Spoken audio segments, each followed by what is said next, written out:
ಓಂ ಶಾಂತಿ. ಇಂದಿನ ಮುರಳಿಯ ದಿನಾಂಕ 22/7/2025. ಪ್ರಾಪ್ತ ಮುರಳಿ. ಓಂ ಶಾಂತಿ. ಬಾಪ್ತಾದ ಮಧುಕಣ. ಮಧುರ ಮಕ್ಕಳೇ, ನಿಮ್ಮ ವಿದ್ಯೆಯ ತಳಪಾಯವು ಪವಿತ್ರತೆಯಾಗಿದೆ. ಪವಿತ್ರತೆ ಇದ್ದಾಗಲೇ ಯೋಗದ ಹರಿತವು ತುಂಬುವುದು.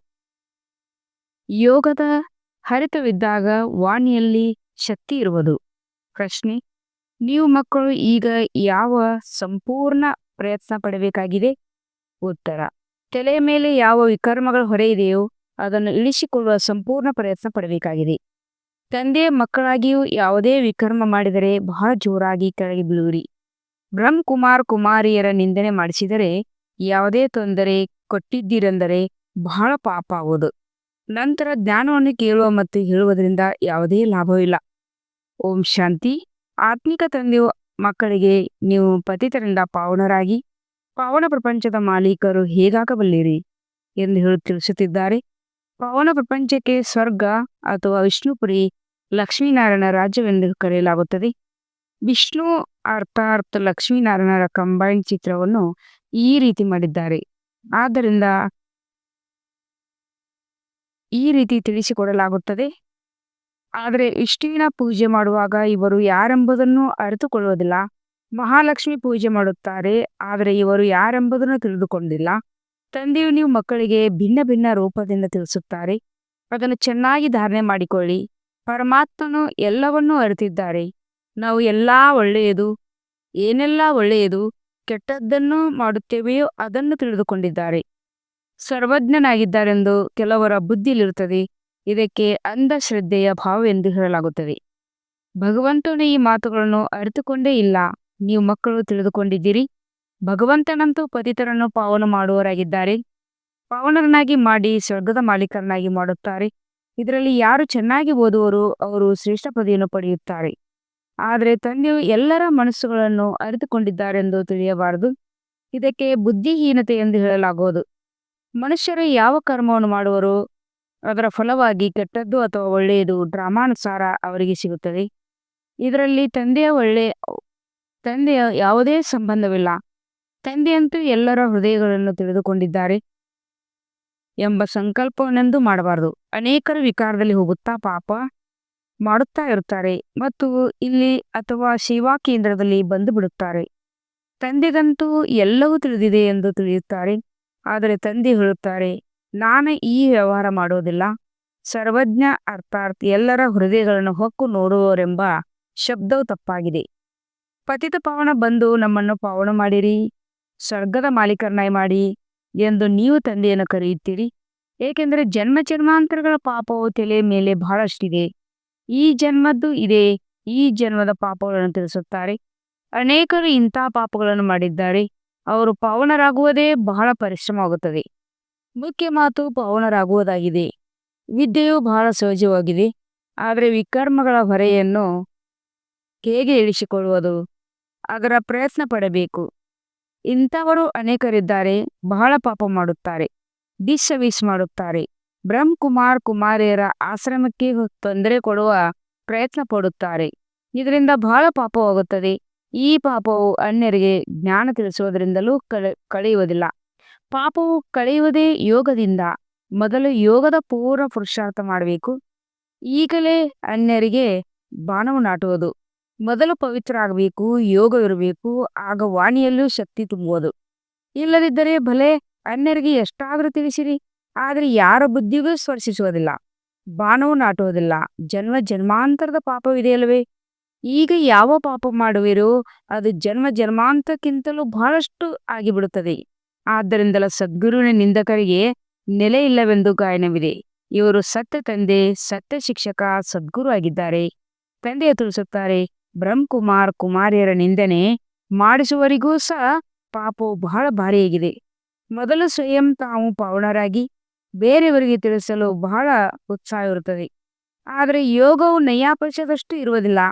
ಇದರಿಂದೇನು ಲಾಭ? ತಂದೆಯು ತಿಳಿಸುತ್ತಾರೆ, ಮುಖ್ಯವಾದ ಮಾತು ನೆನಪಿನಿಂದ ಪಾವನರಾಗುವುದಿದೆ. ಪಾವನರಾಗುವುದಕ್ಕಾಗಿಯೇ ಕರೆಯುತ್ತಾರೆ. ಭಕ್ತಿ ಮಾರ್ಗದಲ್ಲಿ ಅಲೆದಾಡುವುದು, ಜೋರಾಗಿ ಕೂಗುವುದು, ಶಬ್ದ ಮಾಡುವುದು ಒಂದು ಹವ್ಯಾಸವಾಗಿ ಬಿಟ್ಟಿದೆ. ಪ್ರಾರ್ಥನೆ ಮಾಡುತ್ತಾರೆ, ಆದರೆ ಭಗವಂತನಿಗೆ ಕಿವಿಗಳೆಲ್ಲಿದೆ? ಕಿವಿ ಬಾಯಿ ಇಲ್ಲದೆ ಕೇಳುವುದು ಮಾತನಾಡುವುದು ಹೇಗೆ? ಅವರಂತೂ ಅವ್ಯಕ್ತನಾಗಿದ್ದಾರೆ. ಇವೆಲ್ಲವೂ ಅಂಧಶ್ರದ್ಧೆಯಾಗಿದೆ. ನೀವು ತಂದೆಯನ್ನು ಎಷ್ಟು ನೆನಪು ಮಾಡುವಿರೋ ಅಷ್ಟು ಪಾಪ ನಾಶವಾಗುವುದು. ಇವರು ಬಹಳ ನೆನಪು ಮಾಡುತ್ತಾರೆ, ಇವರು ಕಡಿಮೆ ಮಾಡುತ್ತಾರೆ ಎಂದು ತಂದೆಗೆ ತಿಳಿದಿರುತ್ತದೆ ಎಂದಲ್ಲ, ತಮ್ಮ ಚಾಟನ್ನು ತಾವೇ ನೋಡಿಕೊಳ್ಬೇಕಾಗಿದೆ. ತಂದೆಯು ತಿಳಿಸಿದ್ದಾರೆ, ನೆನಪಿನಿಂದಲೇ ನಿಮ್ಮ ವಿಕಾರಗಳು ನಾಶವಾಗುತ್ತವೆ. ತಂದೆಯೂ ಸಹ ನಿಮ್ಮೊಂದಿಗೆ ಕೇಳುತ್ತಾರೆ, ಎಷ್ಟು ನೆನಪು ಮಾಡುತ್ತೀರಿ? ಚಲನೆಯಿಂದಲೂ ತಿಳಿದು ಬರುತ್ತದೆ. ನೆನಪು ಮಾಡದ ವಿನ ಪಾಪಗಳು ಕಳೆಯಲು ಸಾಧ್ಯವಿಲ್ಲ. ಅನ್ಯರಿಗೆ ಜ್ಞಾನವನ್ನು ತಿಳಿಸುತ್ತೀರೆಂದರೆ ನಿಮ್ಮ ಹಾಗೂ ಅವರ ಪಾಪವು ಕಳೆಯುತ್ತದೆ ಎಂದಲ್ಲ, ಯಾವಾಗ ಸ್ವಯಂ ನೆನಪು ಮಾಡುವಿರೋ ಆಗಲೇ ಕಳೆಯುವುದು. ಮೂಲ ಮಾತು ಪಾವನರಾಗುವುದಾಗಿದೆ. ತಂದೆಯು ತಿಳಿಸುತ್ತಾರೆ, ನನ್ನವರಾಗಿದ್ದೀರೆಂದರೆ ಯಾವುದೇ ಪಾಪ ಮಾಡಬೇಡಿ, ಇಲ್ಲವಾದರೆ ಬಹಳ ಜೋರಾಗಿ ಬೀಳುವಿರಿ.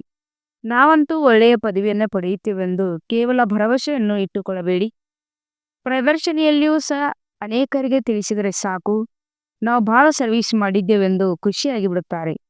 ಆದರೆ ತಂದೆಯು ತಿಳಿಸುತ್ತಾರೆ, ಮೊದಲು ನೀವು ಪಾವನರಾಗಿ ತಂದೆಯ ನೆನಪು ಮಾಡಿ. ನೆನಪಿನಲ್ಲೇ ಅನೇಕರು ಅನುತ್ತೀರ್ಣರಾಗುತ್ತಾರೆ. ಜ್ಞಾನವು ಬಹಳ ಸಹಜವಾಗಿದೆ. ಕೇವಲ 84 ಜನ್ಮಗಳ ಚಕ್ರವನ್ನು ಅರಿತುಕೊಳ್ಳಬೇಕಾಗಿದೆ. ಆ ವಿದ್ಯೆಯಲ್ಲಿ ಎಷ್ಟೊಂದು ಪುಸ್ತಕಗಳನ್ನು ಓದುತ್ತಾರೆ, ಪರಿಶ್ರಮ ಪಡುತ್ತಾರೆ, ಆದರೆ ಸಂಪಾದಿಸುತ್ತಾರೆ. ಓದುತ್ತಾ ಓದುತ್ತಾ ಸಾವನ್ನಪ್ಪಿದರೆ ವಿದ್ಯೆಯು ಸಮಾಪ್ತಿ. ನಿಮ್ಮ ಈ ಲೌಕಿಕ ವಿದ್ಯೆಯ ಜೊತೆ ತೆಗೆದುಕೊಂಡು ಹೋಗುವಂಥದ್ದಲ್ಲ. ನಿಮ್ಮ ಈ ಲೌಕಿಕ ವಿದ್ಯೆಯು ಜೊತೆ ತೆಗೆದುಕೊಂಡು ಹೋಗುವಂಥದ್ದಲ್ಲ. ನೆನಪಿನಲ್ಲಿದ್ದಾಗ ಧಾರಣೆಯಾಗುವುದು, ಪವಿತ್ರ ಆಗುವುದಿಲ್ಲ. ಪಾಪವು ಕಳೆಯುವುದಿಲ್ಲವೆಂದರೆ ಬಹಳ ಶಿಕ್ಷೆಯನ್ನು ಅನುಭವಿಸಬೇಕಾಗುತ್ತದೆ. ನಮ್ಮ ನೆನಪಂತೂ ತಂದೆಯವರಿಗೆ ತಲುಪುತ್ತದೆ ಎಂದಲ್ಲ, ನೀವು ನೆನಪು ಮಾಡಿದರೆ ನೀವೇ ಪಾವನರಾಗುವಿರಿ. ಇದರಲ್ಲಿ ತಂದೆ ಏನು ಮಾಡುತ್ತಾರೆ? ಶಬಾಷ್ ಎಂದು ಹೇಳುತ್ತಾರೆ. ಅನೇಕ ಮಕ್ಕಳಿದ್ದಾರೆ, ಅವರು ಸದಾ ತಂದೆಯ ನೆನಪು, ನಾವು ನೆನಪು ಮಾಡುತ್ತಲೇ ಇರುತ್ತೇವೆ, ಅವರಲ್ಲದೆ ನಮಗೆ ಇನ್ಯಾರಿದ್ದಾರೆ ಎಂದು ಹೇಳುತ್ತಾರೆ. ಇದು ಸಹ ಸುಳ್ಳು ಹೇಳುವುದಾಗಿದೆ. ನೆನಪಿನಲ್ಲಂತೂ ಬಹಳ ಪರಿಶ್ರಮ ಇದೆ. ನಾವು ನೆನಪು ಮಾಡುತ್ತೇವೆಯೋ ಅಥವಾ ಇಲ್ಲವೇ ಎಂಬುದನ್ನು ಸಹ ತಿಳಿದುಕೊಳ್ಳುವುದಿಲ್ಲ. ನಾವಂತೂ ನೆನಪು ಅವಶ್ಯವಾಗಿ ಮಾಡುತ್ತೇವೆಂದು ಗೊತ್ತಿಲ್ಲದೆ ಹೇಳಿಬಿಡುತ್ತಾರೆ. ಪರಿಶ್ರಮವಿಲ್ಲದೆ ವಿಶ್ವದ ಮಾಲೀಕರಾಗಲು ಹೇಗೆ ಸಾಧ್ಯವೇ? ಶ್ರೇಷ್ಠ ಪದವಿಯನ್ನು ಪಡೆಯಲು ಸಾಧ್ಯವಿಲ್ಲ. ಯಾವಾಗ ನೆನಪಿನ ಹೊಳಪು ತುಂಬುವುದೋ ಆಗಲೇ ಸರ್ವಿಸ್ ಮಾಡಲು ಸಾಧ್ಯ. ಆಗ ಸರ್ವಿಸ್ ಮಾಡಿ ಎಷ್ಟು ಪ್ರಜೆಗಳನ್ನು ತಯಾರು ಮಾಡಿದಿರಿ ಎಂಬುದನ್ನು ನೋಡಲಾಗುವುದು. ಲೆಕ್ಕವು ಬೇಕಲ್ಲವೇ? ನಾವು ಎಷ್ಟು ಮಂದಿಯನ್ನು ಸಮಾನ ಮಾಡಿಕೊಳ್ಳುತ್ತೇವೆ ಎಂದು ನೋಡಿಕೊಳ್ಬೇಕು. ಪ್ರಜೆಗಳನ್ನು ತಯಾರು ಮಾಡಬೇಕಲ್ಲವೇ? ಆಗಲೇ ರಾಜ್ಯ ಪದವಿಯನ್ನು ಪಡೆಯುವಿರಿ. ಈಗಂತೂ ಇನ್ನೂ ಏನೇನೋ ಇಲ್ಲ. ಯೋಗದಲ್ಲಿದ್ದು ಹೊಳಪು ತುಂಬಿದಾಗಲೇ ಅನ್ಯರಿಗೆ ಪೂರ್ಣ ಬಾಣವು ನಾಟುವುದು. ಕೊನೆಯಲ್ಲಿ ಭೀಷ್ಮ ಪಿತಾಮಹ, ದ್ರೋಣ ಮೊದಲಾದವರಿಗೆ ಜ್ಞಾನವನ್ನು ಕೊಟ್ಟರೆಂದು ಶಾಸ್ತ್ರಗಳಿದಲ್ಲವೇ? ಯಾವಾಗ ನಿಮ್ಮ ಪತಿತನವು ಹೊರಟು ಹೋಗಿ ನಿಮ್ಮ ಆತ್ಮವು ಸುತೋಪ್ರಧಾನವಾಯಿತು ಕಡೆಗೆ ಬಂದು ಬಿಡುವುದು, ಆಗ ಆ ಹರಿತವು ತುಂಬುತ್ತದೆ. ಬಹುಬೇಗನೆ ಬಾಣವು ನಾಟುತ್ತದೆ. ತಂದೆಯಂತೆ ಎಲ್ಲವನ್ನು ತಿಳಿದುಕೊಂಡಿದ್ದಾರೆಂಬ ಸಂಕಲ್ಪವನ್ನೆಂದೂ ಮಾಡಬೇಡಿ. ತಂದೆಗೆ ತಿಳಿದುಕೊಳ್ಳುವ ಅವಶ್ಯಕತೆ ಏನಿದೆ? ಯಾರು ಮಾಡುವರೋ ಅವರು ಪಡೆಯುವರು.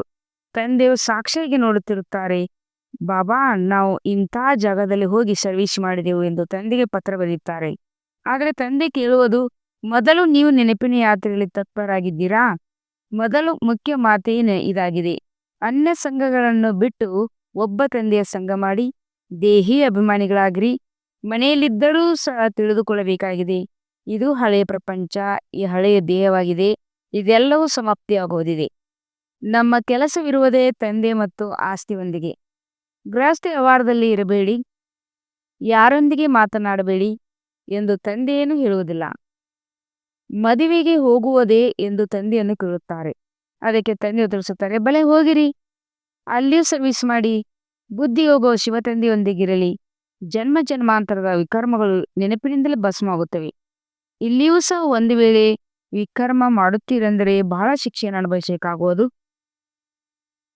ಪಾಪವಾಗುತ್ತಾ ವಿಕಾರದಲ್ಲಿ ಬಿದ್ದರೆ ಅವರು ಸತ್ತರೆಂದರ್ಥ. ಒಮ್ಮೆಲೆ ಪುಡಿಯಾಗಿ ಬಿಡುತ್ತಾರೆ. ಶ್ರೀಮತದಂತೆ ನಡೆಯದೆ ನಷ್ಟ ಮಾಡಿಕೊಳ್ಳುತ್ತಾರೆ. ಹೆಜ್ಜೆ ಹೆಜ್ಜೆಯಲ್ಲಿ ಶ್ರೀಮತವು ಬೇಕು. ಇಂತಿಂಥ ಪಾಪಗಳನ್ನು ಮಾಡುತ್ತಾರೆ. ಅವರಿಗೆ ಯೋಗವೇ ಹಿಡಿಸುವುದಿಲ್ಲ. ನೆನಪು ಮಾಡುವುದಕ್ಕೆ ಸಾಧ್ಯವೇ ಆಗುವುದಿಲ್ಲ.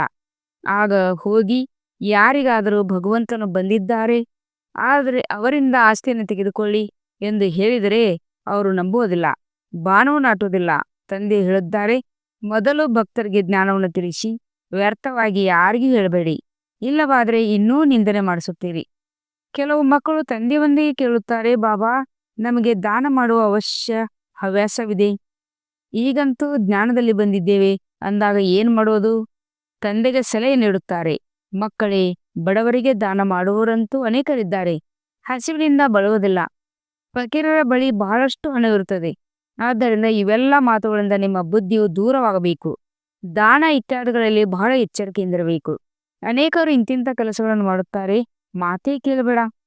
ಆದರೂ ಸಹ ನಮ್ಮ ತಲೆ ಮೇಲೆ ಹೊರೆಯು ಇನ್ನೂ ಭಾರಿಯಾಗುತ್ತದೆ ಎಂಬುದನ್ನು ತಿಳಿದುಕೊಳ್ಳುವುದೇ ಇಲ್ಲ. ಜ್ಞಾನ ಮಾರ್ಗವು ತಮಾಷೆ ಮಾರ್ಗವಲ್ಲ. ತಂದೆಯ ಜೊತೆ ಧರ್ಮರಾಜನೂ ಇದ್ದಾರೆ. ಧರ್ಮರಾಜನ ಬಹಳ ದೊಡ್ಡ ದೊಡ್ಡ ಶಿಕ್ಷೆಗಳನ್ನು ಅನುಭವಿಸಬೇಕಾಗುತ್ತದೆ. ಧರ್ಮರಾಜನು ಲಿಖಿತವೇನಲ್ಲವೆಂದು ತೆಗೆದುಕೊಂಡಾಗ ತಿಳಿಯುತ್ತದೆ ಎಂದು ಹೇಳುತ್ತಾರಲ್ಲವೇ, ಜನ್ಮ ಜನ್ಮಾಂತರದ ಶಿಕ್ಷೆಗಳನ್ನು ಅನುಭವಿಸುವುದರಲ್ಲಿ ಸಮಯ ಹಿಡಿಸುವುದಿಲ್ಲ. ತಂದೆಯು ಕಾಶಿಯಲ್ಲಿ ಬಲಿಯಾಗುವ ಉದಾಹರಣೆಯನ್ನು ತಿಳಿಸುತ್ತಾರೆ. ಅದು ಭಕ್ತಿ ಮಾರ್ಗ, ಇದು ಜ್ಞಾನ ಮಾರ್ಗವಾಗಿದೆ. ಮನುಷ್ಯರನ್ನು ಬಲಿ ಕೊಡುತ್ತಾರೆ, ಇದೂ ಸಹ ನಾಟಕದಲ್ಲಿ ನಿಗದಿಯಾಗಿದೆ. ಇವೆಲ್ಲ ಮಾತುಗಳನ್ನು ತಿಳಿದುಕೊಳ್ಳಬೇಕಾಗುತ್ತದೆ. ಈ ನಾಟಕವನ್ನು ರಚಿಸಿದ್ದಾದರೂ ಏಕೆ, ಚಕ್ರದಲ್ಲಿ ತಂದಿದ್ದಾದರೂ ಏಕೆ ಎಂದಲ್ಲ. ಚಕ್ರದಲ್ಲಂತೂ ಬರುತ್ತಲೇ ಇರುತ್ತೀರಿ, ಇದು ಅನಾದಿ ನಾಟಕವಲ್ಲವೇ? ಚಕ್ರದಲ್ಲಿ ಬರದೇ ಹೋದರೆ ಮತ್ತೆ ಈ ಪ್ರಪಂಚ ಬರುವುದಿಲ್ಲ. ಮೋಕ್ಷವಂತೂ ಯಾರಿಗೂ ಇಲ್ಲ. ಮುಖ್ಯವಾದವರಿಗೆ ಮೋಕ್ಷವು ಸಿಗಲು ಸಾಧ್ಯವಿಲ್ಲ. 5,000 ವರ್ಷಗಳ ನಂತರ ಮತ್ತೆ ಇದೇ ರೀತಿ ಚಕ್ರವನ್ನು ಸುತ್ತುತ್ತೀರಿ, ಇದಂತೂ ನಾಟಕವಲ್ಲವೇ? ಕೇವಲ ಯಾರಿಗಾದರೂ ತಿಳಿಸುವ ಮುರುಳಿಯನ್ನು ಹೇಳುವುದರಿಂದ ಪದವಿಯು ಸಿಗುವುದಿಲ್ಲ. ಮೊದಲು ಪತಿತರಿಂದ ಪಾವನರಾಗಬೇಕಾಗಿದೆ. ತಂದೆಯಂತೂ ಎಲ್ಲವನ್ನು ತಿಳಿದುಕೊಂಡಿದ್ದಾರಲ್ಲವೇ? ತಂದೆಯು ತಿಳಿದುಕೊಂಡರೂ ಸಹ ಏನು ಮಾಡುವರು? ಮೊದಲಂತೂ ನಿಮ್ಮ ಆತ್ಮಕ್ಕೆ ತಿಳಿದಿದೆ. ಶ್ರೀಮತದ ಅನುಸಾರ ನಾವು ಏನು ಮಾಡುತ್ತೇವೆ, ಎಲ್ಲಿಯವರೆಗೆ ತಂದೆಯನ್ನು ನೆನಪು ಮಾಡುತ್ತೇವೆ, ಬಾಕಿ ಇದನ್ನು ತಂದೆಯನ್ನು ತಿಳಿದುಕೊಳ್ಳುವರು. ಇದರಿಂದ ಲಾಭವಾದರೆ ಏನು? ನೀವು ಏನೆಲ್ಲವನ್ನು ಮಾಡುತ್ತೀರೋ ಅದು ನೀವೇ ಪಡೆಯುತ್ತೀರಿ. ಈ ಮಗು ಚೆನ್ನಾಗಿ ಸರ್ವಿಸ್ ಮಾಡುತ್ತದೆ ಎಂದು ತಂದೆಯು ನಿಮ್ಮ ಚಲನೆ ಮತ್ತು ಸೇವೆಯಿಂದಲೇ ತಿಳಿದುಕೊಂಡಿದ್ದಾರೆ. ಯಾರಾದರೂ ತಂದೆಯ ಮಕ್ಕಳಾಗಿ ಬಹಳ ವಿಕರ್ಮ ಮಾಡಿದರೆ ಅಂಥವರಿಗೆ ಮುರಳಿಯಲ್ಲಿ ಶಕ್ತಿಯು ತುಂಬಲು ಸಾಧ್ಯವಿಲ್ಲ. ಇದು ಜ್ಞಾನದ ಕಥೆಯಾಗಿದೆ. ಇದರಲ್ಲಿ ನೆನಪಿನ ಅರ್ಥವು ಬೇಕು. ಯೋಗ ಬಲದಿಂದ ನೀವು ವಿಶ್ವದ ಮೇಲೆ ವಿಜಯವನ್ನು ಪ್ರಾಪ್ತಿ ಮಾಡಿಕೊಳ್ತೀರಿ. ಬಾಕಿ ಜ್ಞಾನದಿಂದ ಹೊಸ ಪ್ರಪಂಚದ ಪದವಿಯನ್ನು ಪಡೆಯುತ್ತೀರಿ. ಮೊದಲು ಪವಿತ್ರ ಆಗಬೇಕು. ಪವಿತ್ರರಾಗದೆ ಶ್ರೇಷ್ಠ ಪದವಿಯನ್ನು ಸಿಗಲು ಸಾಧ್ಯವಿಲ್ಲ. ಇಲ್ಲಿ ನರನಿಂದ ನಾರಾಯಣಾಗಲು ಬಹಳ ಪರಿಶ್ರಮ ಪಡಬೇಕಾಗುತ್ತದೆ. ಇಷ್ಟು ಪರಿಶ್ರಮ ಪಡುವುದಿಲ್ಲ. ಆದ್ದರಿಂದ ಮಾತಿನಲ್ಲಿ ಶಕ್ತಿಯು ತುಂಬುವುದಿಲ್ಲ, ಬಾಣವು ನಾಟುವುದಿಲ್ಲ. ನೆನಪಿನ ಯಾತ್ರೆಯಲ್ಲಿದೆ. ಕೇವಲ ಪ್ರದರ್ಶನೆಯಲ್ಲಿ ಅನೇಕರಿಗೆ ತಿಳಿಸುತ್ತಾರೆ, ಮೊದಲು ನೆನಪಿನಿಂದ ಪವಿತ್ರರಾಗಬೇಕು, ನಂತರ ಜ್ಞಾನವಾಗಿದೆ. ಪಾವನರಾದಾಗಲೇ ಜ್ಞಾನದ ಧಾರಣೆಯಾಗುವುದು. ಪತಿತರಿಗೆ ಧಾರಣೆಯಾಗುವುದಿಲ್ಲ. ಮುಖ್ಯವಾದ ಸಬ್ಜೆಕ್ಟ್ ನೆನಪಿಂದಾಗಿದೆ. ಆ ವಿದ್ಯೆಯಲ್ಲಿಯೂ ಸಬ್ಜೆಕ್ಟ್ಗಳಿರುತ್ತವೆಲ್ಲವೇ? ನಿಮ್ಮ ಬಳೆ ಬಿಕೆ ಆಗುತ್ತಾರೆ, ಆದರೆ ಕುಮಾರ್ ಕುಮಾರಿ ಸಹೋದರ ಸಹೋದರಿ ಆಗುವುದು ಚಿಕ್ಕಮ್ಮನ ಮನೆಯಂತಲ್ಲ. ಕೇವಲ ನಾಮ ಮಾತ್ರಕ್ಕೆ ಆಗಬಾರ್ದು. ದೇವತೆಗಳು ಮೊದಲು ಅವಶ್ಯವಾಗಿ ಪವಿತ್ರ ಆಗಬೇಕಾಗಿದೆ, ನಂತರ ವಿದ್ಯೆ ಆಗಿದೆ. ಕೇವಲ ವಿದ್ಯೆ ಇದ್ದು ಪವಿತ್ರ ಆಗದಿದ್ದರೆ ಶ್ರೇಷ್ಠ ಪದವಿಯನ್ನು ಪಡೆಯಲು ಸಾಧ್ಯವಿಲ್ಲ. ಆತ್ಮವು ಪವಿತ್ರವಾಗಬೇಕು. ಪವಿತ್ರವಾದಾಗಲೇ ಪವಿತ್ರ ಪ್ರಪಂಚದಲ್ಲಿ ಶ್ರೇಷ್ಠ ಪದವಿಯನ್ನು ಪಡೆಯಲು ಸಾಧ್ಯ. ಪವಿತ್ರತೆಗಾಗಿ ತಂದೆಯು ಬಹಳ ಒತ್ತು ಕೊಟ್ಟು ಹೇಳುತ್ತಾರೆ. ಪವಿತ್ರತೆ ಇಲ್ಲದೆ ಯಾರಿಗೂ ಜ್ಞಾನವನ್ನು ಕೊಡಲು ಸಾಧ್ಯವಿಲ್ಲ. ಬಾಕಿ ತಂದೆಯು ಏನನ್ನು ನೋಡುವುದಿಲ್ಲ, ಎಲ್ಲಾ ಮಾತುಗಳನ್ನು ತಿಳಿಸಿಕೊಡುತ್ತಾರೆ. ಭಕ್ತಿ ಮಾರ್ಗದಲ್ಲಿ ಭಾವನೆಯ ಫಲವು ಉಳಿದಿರುತ್ತದೆ. ಭಕ್ತಿ ಮಾರ್ಗದಲ್ಲಿ ಭಾವನೆಯ ಫಲವು ಸಿಗುತ್ತದೆ. ಅದು ಸಹ ನಾಟಕದಲ್ಲಿ ನಿಗದಿಯಾಗಿದೆ. ಶರೀರವಿಲ್ಲದೆ ತಂದೆಯು ಹೇಗೆ ಮಾತನಾಡುವರು, ಹೇಗೆ ಕೇಳುವರು? ಆತ್ಮಕ್ಕೆ ಶರೀರವಿದ್ದಾಗ ಕೇಳುತ್ತದೆ, ಮಾತನಾಡುತ್ತದೆ. ತಂದೆ ತಿಳಿಸುತ್ತಾರೆ, ನನಗೆ ಕರ್ಮೇಂದ್ರಿಯಗಳೇ ಇಲ್ಲವೆಂದಾಗ ಹೇಗೆ ಕೇಳಲಿ, ಹೇಗೆ ಅರಿತುಕೊಳ್ಳಲಿ? ನಾವು ವಿಕಾರದಲ್ಲಿ ಹೋಗುತ್ತೇವೆ ಎಂಬುದನ್ನು ತಂದೆಗೆ ಗೊತ್ತಿದೆ ಎಂದು ತಿಳಿಯುತ್ತಾರೆ. ಒಂದು ವೇಳೆ ತಿಳಿದಿಲ್ಲವೆಂದರೆ ಅವರನ್ನು ಭಗವಂತನೆಂದು ಒಪ್ಪೋದಿಲ್ಲ. ಇಂಥವರು ಅನೇಕರಿರುತ್ತಾರೆ. ತಂದೆಯು ತಿಳಿಸುತ್ತಾರೆ, ನಾನು ನಿಮಗೆ ಪಾವನರನ್ನಾಗಿ ಮಾಡುವ ಮಾರ್ಗವನ್ನು ತಿಳಿಸಲು ಬಂದಿದ್ದೇನೆ. ಸಾಕ್ಷಿಯಾಗಿ ನೋಡುತ್ತೇನೆ, ಇವರು ಕುಪುತ್ರರೇ ಅಥವಾ ಸುಪುತ್ರರೇ ಎಂದು ಮಕ್ಕಳ ಚಲನೆಯಿಂದಲೇ ತಿಳಿದು ಬರುತ್ತದೆ. ಸರ್ವೀಸಿನ ಸಾಕ್ಷಿ ಬೇಕಿಲ್ಲವೇ? ಇದೂ ಸಹ ತಿಳಿದಿದೆ. ಯಾರು ಮಾಡುವರೋ ಅವರು ಪಡೆಯುವರು. ಶ್ರೀಮತದಂತೆ ನಡೆದರೆ ಶ್ರೇಷ್ಠವಾಗುವರು. ನಡೆಯಲಿಲ್ಲವೆಂದರೆ ತಾವೇ ಹೋಗಿ ಕೊಳಕಾಗಿ ಕೆಳಗೆ ಬೀಳುವರು. ಯಾವುದೇ ಮಾತಿದ್ದರೂ ಸ್ಪಷ್ಟವಾಗಿ ಕೇಳಿ. ಅಂಧಶ್ರದ್ಧೆಯ ಮಾತಿಲ್ಲ. ತಂದೆ ತಿಳಿಸುತ್ತಾರೆ, ನೆನಪಿನ ಹಡೆತವಿಲ್ಲದಿದ್ದರೆ ಹೇಗೆ ಪಾವನರಾಗುತ್ತೀರಿ? ಈ ಜನ್ಮದಲ್ಲಿಯೂ ಸಹ ಎಂತೆಂಥ ಪಾಪ ಮಾಡುತ್ತಾರೆ, ಮಾತೇ ಕೇಳಬೇಡಿ. ಇದು ಪಾಪಾತ್ಮರ ಪ್ರಪಂಚವಾಗಿದೆ. ಸತ್ಯಯುಗವು ಪುಣ್ಯಾತ್ಮರ ಪ್ರಪಂಚವಾಗಿದೆ. ಇದು ಸಂಗಮಯುಗವಾಗಿದೆ. ಯಾರಾದರೂ ಮಂದ ಬುದ್ಧಿಯವರಾಗಿದ್ದರೆ ಅವರು ಧಾರಣೆ ಮಾಡಲು ಸಾಧ್ಯವಿಲ್ಲ. ತಂದೆಯ ನೆನಪು ಮಾಡಲು ಸಾಧ್ಯವಿಲ್ಲ. ನಂತರ ಟೂಲೇಟ್ ಆಗಿಬಿಡುತ್ತದೆ. ಬಿದಿರಿನ ಕಾಡಿಗೆ ಬೆಂಕಿ ಬೀಳುವುದಿದೆ. ಆಗ ನೀವು ಯೋಗದಲ್ಲಿದ್ದರೂ ಸಾಧ್ಯವಿಲ್ಲ. ಆ ಸಮಯದಲ್ಲಿ ಹಾಹಾಕಾರವಾಗಿ ಬಿಡುತ್ತದೆ. ಬಹಳ ದುಃಖದ ಬೆಟ್ಟಗಳು ಬೀಳಲಿವೆ. ಆದ್ದರಿಂದ ಇದೇ ಚಿಂತೆ ಇರಬೇಕು. ನಾವು ನಮ್ಮ ರಾಜ್ಯ ಭಾಗ್ಯವನ್ನಂತೂ ತಂದೆಯಿಂದ ತೆಗೆದುಕೊಂಡು ಬಿಡಬೇಕು. ದೇಹಾಭಿಮಾನವನ್ನು ಬಿಟ್ಟು ಸರ್ವೀಸಿನಲ್ಲಿ ತೊಡಗಬೇಕು. ಕಲ್ಯಾಣಕಾರರಾಗಬೇಕಾಗಿದೆ. ಹಣವನ್ನು ವ್ಯರ್ಥವಾಗಿ ಕಳೆಯಬಾರದು. ಯಾರು ಯೋಗ್ಯರೇ ಅಲ್ಲವೋ ಅಂಥ ಪತಿತರಿಗೆ ಎಂದೂ ದಾನ ಮಾಡಬಾರದು. ಇಲ್ಲವಾದರೆ ದಾನ ಮಾಡುವವರಿಗೂ ಪಾಪ ಬಂದು ಬಿಡುತ್ತದೆ. ಭಗವಂತನು ಬಂದಿದ್ದಾರೆಂದು ಡಂಗರ ಸಾರುವುದಲ್ಲ. ಹೀಗೆ ಭಗವಂತನೆಂದು ಕರೆಸಿಕೊಳ್ಳುವವರು ಭಾರತದಲ್ಲಿ ಅನೇಕರಿದ್ದಾರೆ. ಯಾರೂ ಒಪ್ಪುವುದಿಲ್ಲ. ಇದನ್ನು ನೀವೇ ತಿಳಿದುಕೊಂಡಿದ್ದೀರಿ. ನಿಮಗೆ ಪ್ರಕಾಶವು ಸಿಕ್ಕಿದೆ, ಒಳ್ಳೆಯದು. ಮಧುರಾತಿ ಮಧುರ ಅಗಲಿ ಹೋಗಿ ಮರಳಿ ಸಿಕ್ಕಿರುವ ಮಕ್ಕಳ ಪ್ರತಿ ಮಾತ್ಪಿತಾ ಬಾಪ್ತದರ ನೆನಪು, ಪ್ರೀತಿ ಹಾಗೂ ಸುಪ್ರಭಾತ. ಆತ್ಮೀಯ ಮಕ್ಕಳಿಗೆ ಆತ್ಮೀಯ ತಂದೆಯ ನಮಸ್ತೆ. हम रूहानी बच्चों की रूहानी बाप दादा को याद प्यार और गुड मॉर्निंग. नमस्ते नमस्ते नमस्ते. शुक्रिया बाबा शुक्रिया. वहा बाबा ವಹಾ. ಧಾರಣೆದಾಗಿ ಮುಖ್ಯ ಸಾರ 1ನೇ ಪಾಯಿಂಟ್. ವಿದ್ಯಾಭ್ಯಾಸದ ಜೊತೆಗೆ ಅವಶ್ಯವಾಗಿ ಪವಿತ್ರ ಆಗಬೇಕಾಗಿದೆ. ಇಂಥ ಯೋಗ್ಯ ಹಾಗೂ ಸುಪುತ್ರರಾಗಿ ಸರ್ವೀಸಿನ ಪ್ರತ್ಯಕ್ಷ ಪ್ರಮಾಣವನ್ನು ನೋಡಬೇಕಾಗಿದೆ, ಕೊಡಬೇಕಾಗಿದೆ. ಶ್ರೀಮತದಂತೆ ಸ್ವಯಂವನ್ನು ಶ್ರೇಷ್ಠ ಮಾಡಿಕೊಳ್ಳಬೇಕಾಗಿದೆ. 2ನೇ ಪಾಯಿಂಟ್.